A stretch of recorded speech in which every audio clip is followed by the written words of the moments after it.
In the last video, we discussed how to set up a Trello account and some of the features of Trello that might be relevant to your classroom.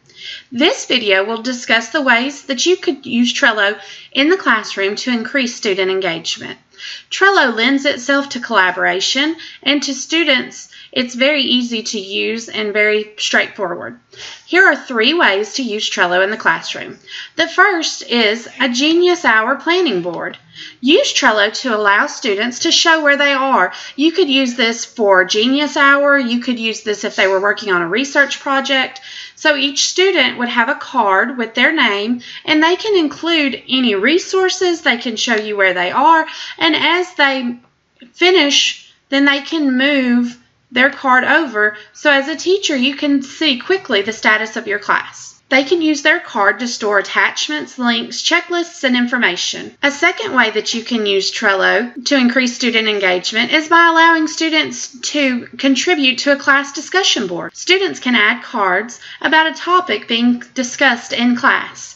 For example, if the class is learning about butterflies, students can add cards to lists of different stages of a butterfly's life. So if they were looking at the caterpillar, they could put their name and click add, and then they have a card, and on their card they can edit the description, or they could add an attachment.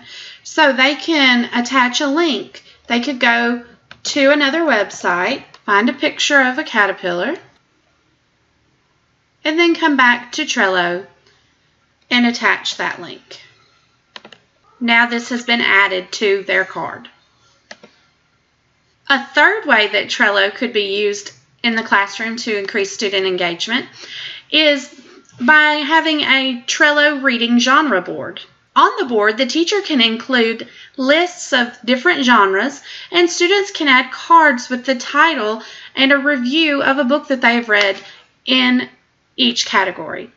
This can be used as a literature circle within Trello.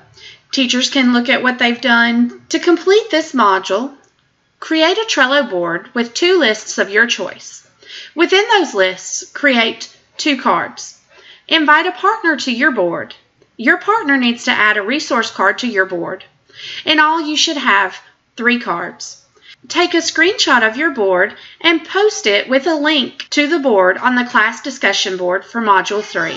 Share one way you could use Trello in your classroom. The discussion board is available under the Discussions and Communications folder on Schoology, Module 3, Trello Discussion. It is also available under Module 3, Trello. Click on Trello Discussion Board. I hope you have learned more about tools that you can use in your classroom that will help you to work smarter, not harder.